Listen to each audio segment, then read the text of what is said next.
Halo teman-teman kos-kosan, gimana kabar kalian? Baik-baik saja kan? Di video sebelumnya, Abdikos membuat alasan kenapa Gojo menjadi karakter paling populer bahkan setelah kematiannya, di mana di dunia nyata pengaruh Gojo membuat Jujutsu Kaisen memenangkan banyak sekali penghargaan di Anime Award 2024. Plus keberadaan Gojo menjadi trend center untuk shonen generasi baru. Di dunia manga sendiri, Gojo termasuk salah satu penyihir paling berpengaruh di era modern. Ada dua kata yang menggambarkan pengaruh Gojo di era modern, yaitu terkuat dan berkuasa. Buat yang tidak tahu seberapa kuat dan berkuasanya Gojo di era modern, dia adalah pemimpin mutlak klan Gojo, bahkan satu-satunya klan Gojo yang diketahui saat ini. Padahal klan Gojo merupakan salah satu dari 3 klan besar Jujutsu selain Zenin dan Kamo, dimana Zenin dan Kamo kita pernah diperlihatkan beberapa anggota mereka termasuk para nenek moyangnya. Sementara Gojo sampai sekarang hanya dia sendirian yang pernah diperlihatkan dari seluruh anggota klan Gojo. Namun ya,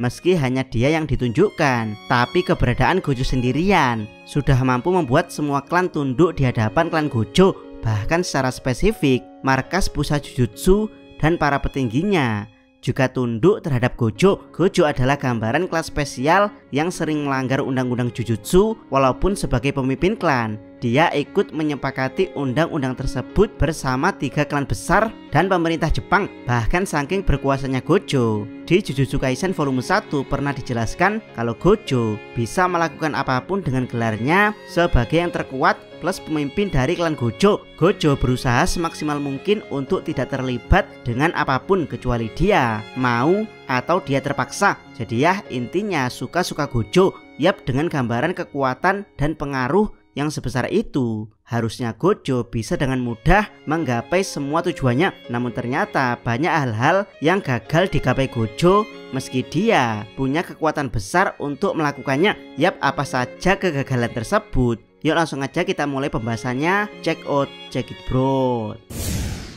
Pertama, Gojo gagal menyelamatkan Riko Amanai setelah 16 tahun hidup sebagai kebanggaan klan Gojo plus punya partner sebagai yang terkuat yaitu Geto Suguru. Gojo begitu arogan dengan statusnya, kata kekalahan sepertinya tidak ada dalam kamus Gojo saat itu. Bahkan saking arogannya, Gojo sering mengolok-olok ideologi Geto yang mendahulukan kepentingan sipil dalam kurun non penyihir di atas kepentingan para penyihir. Bagi Gojo yang sudah terlahir sebagai yang terkuat, dia menertawakan ideologi Geto karena semua hal yang Gojo tangani pasti berhasil. Itulah kenapa Gojo tidak ingin punya ideologi harus menyelamatkan non penyihir, karena Gojo tidak ingin terlalu repot karena semua beban berat penyihir akan diserahkan kepadanya. Bahkan saat ada misi super penting di mana calon wadah plasma bintang sedang diburu kelompok Gyu, Gojo dan Geto dengan mudah mengalahkan Kokun dan Bayer sebagai petarung terkuat di Gyu. Dan akhirnya organisasi tersebut resmi bubar saat itu juga.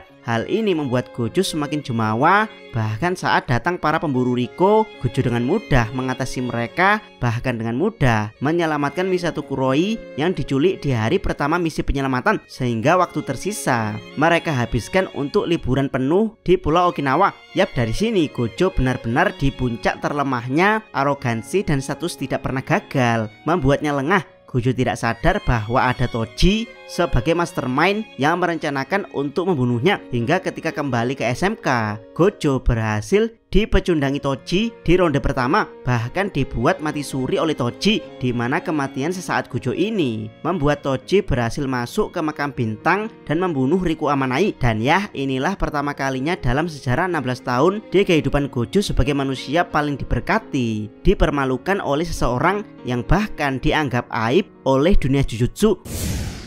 Kedua, Gojo hampir membuat Nanami pensiun dari dunia penyihir setelah gagal menyelamatkan Riko dan mabuk dengan kekuatan baru yang ia dapatkan. Gojo bukannya tobat dan menjadi lebih peduli, dia malah semakin memperkuat dirinya sendiri.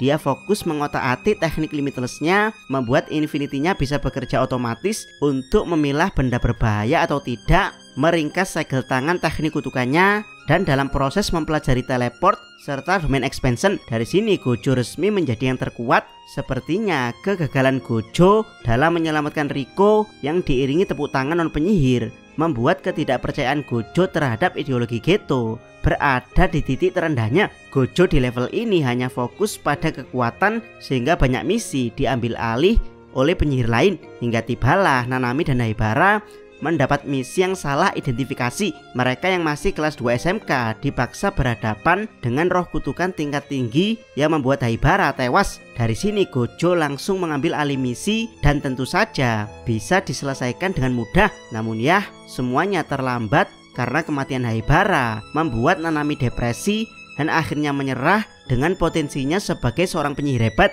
Gojo pun tidak bisa berbuat apa-apa selain menghormati keputusan Nanami untuk berhenti sebagai penyihir. Untungnya bakat alami sebagai seorang penyihir membuat Nanami tidak betah sebagai pekerja kantoran. Dan tentu saja orang pertama yang Nanami telepon untuk kembali menjadi penyihir adalah Gojo, karena Gojo kuat dan punya kuasa untuk menerima kembali Nanami sebagai seorang penyihir.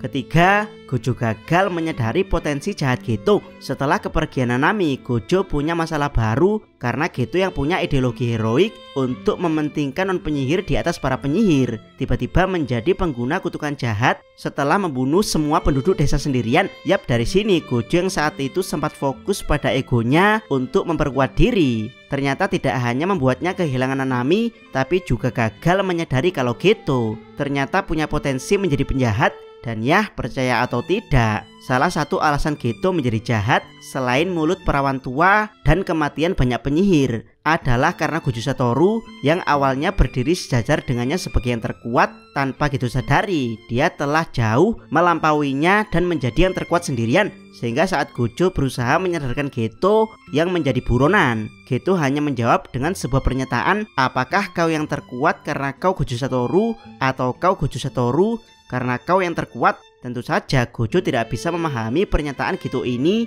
bahkan secara menyedihkan. Setelah kepergian Geto, Gojo sering duduk sendirian sambil menerukan pose duduk Geto. Sepertinya Gojo ingin mencoba memahami jalan pikiran sahabatnya tersebut dengan memposisikan dia sebagai Geto. Tapi ya, sekeras apapun Gojo berpikir, dia tetap tidak bisa memahami sahabatnya tersebut karena Gojo dan Geto telah berbeda level. Bahkan Yaga sebagai guru sampai ikut bersimpati terhadap Gojo.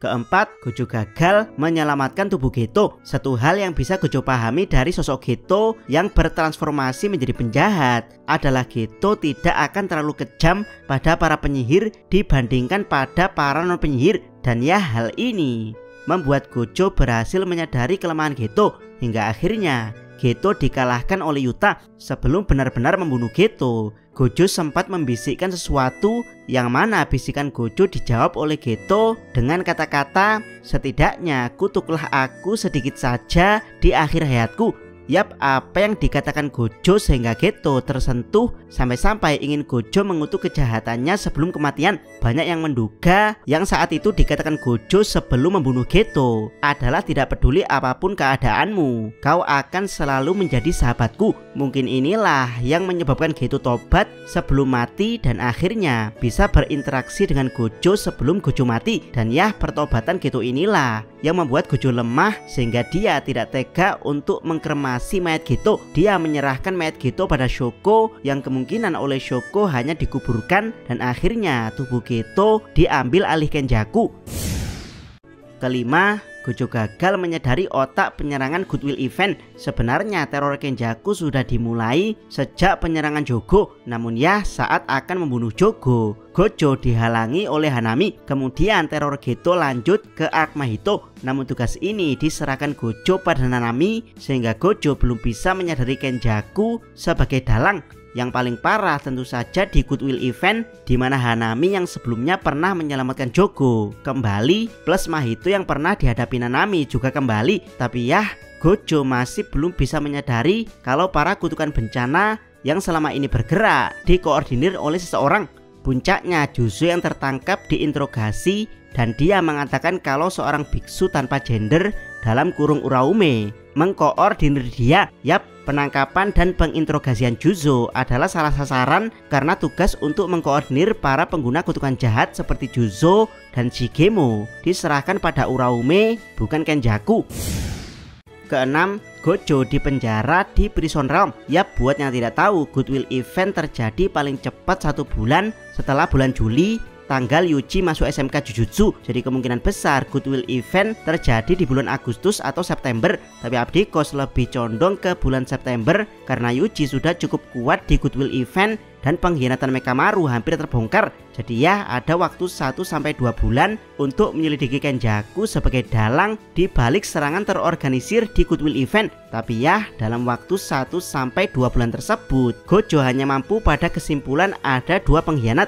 Satu pengkhianat yaitu Mekamaru berhasil dibongkar dan satu pengkhianat lagi yang kemungkinan adalah Kenjaku gagal dibongkar Gojo hingga di tanggal 31 Oktober 2018. Gojo yang menyerbu sendirian ke dalam barir berhasil diperdaya dengan kemunculan Kenjaku di tubuh Geto. Hal ini membuat analisis 6S Gojo mematung selama 1 menit dan akhirnya Gojo berhasil disegel. Setelah disegel, Gojo sempat tersenyum dan yakin kalau para muridnya akan mampu mengambil alih. Tapi kenyataannya, pembantaian besar-besaran terjadi selama Gojo disegel, mulai dari pembantaian di Shibuya sampai pembantaian di Cooling Game.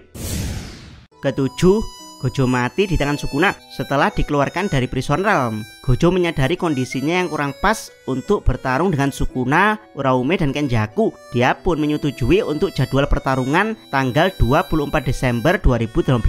Alasan Gojo pada Kenjaku simple, itu karena Gojo ingin memberikan pemakaman layak pada tubuh Geto yang saat ini dikendalikan Kenjaku. Pemakaman layak yang dimaksud tentu saja adalah dikremasi. Tapi ya dibalik alasan tersebut, sebenarnya Gojo punya alasan utama yang sangat selfish, yaitu dia ingin mengukur kemampuannya sebagai yang terkuat di era modern untuk melawan Sukuna full power atau setidaknya Sukuna full power minus 1 jari. Gojo pun menjalani latihan ketat selama 1 bulan lebih, di mana dia menjalani latihan pertukaran jiwa yang salah satunya dengan Yuta Okkotsu. Yap, jika tujuan Gojo hanya ingin memberikan pemakaman layak pada Geto, maka harusnya Gojo bisa maju melawan Sukuna bersama para murid. Barulah Gojo memburu Kenjaku untuk memberikan pemakaman yang layak pada tubuh Geto. Tapi ya karena ini kesempatan sekali seumur hidup bagi Gojo sebagai yang terkuat di era modern untuk melawan Sukuna yang terkuat sepanjang sejarah. Gojo mengabaikan saran dari para muridnya untuk maju bersama melawan Sukuna, yang akhirnya menuntun Gojo pada kegagalan terbesar dia, yaitu mati di tangan Sukuna. Walhasil Gojo mati di tanggal yang sama dengan Geto, yaitu 24 Desember.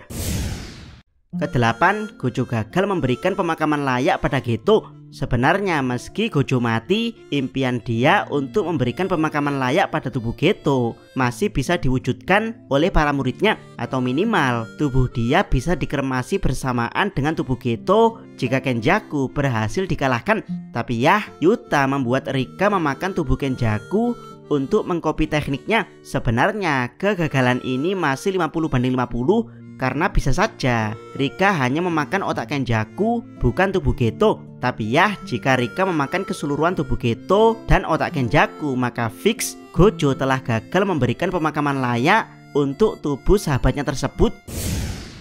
Kesembilan, makna kegagalan di arc masa lalu Gojo. Secara resmi nama arc masa lalu Gojo adalah Hidden Inventory dan Premature Death. Hidden Inventory sendiri merujuk pada sosok Toji, sementara Premature Death butuh penjabaran yang lebih panjang. Namun secara singkat, Premature Death berarti mati sebelum waktunya, alias mati sebelum mencapai sesuatu. Yap, Premature Death bisa digambarkan pada sosok Riko Amanai, tapi bisa juga digambarkan pada semua sosok penyihir yang kebanyakan mati sebelum mencapai sesuatu termasuk Gojo. Itulah kenapa Abdikos butuh pembahasan tersendiri kenapa judul arc Premature Death ini sangat jenius dan mind blowing. GG seperti berusaha mengobrak-abrik pakem shonen kalau kematian bisa datang pada siapapun bahkan sebelum orang tersebut mencapai sesuatu. Nantikan video pembahasan tentang Premature Death. Jangan lupa subscribe Notakos dan jangan lupa share video ini. Abdikos, salam Mi.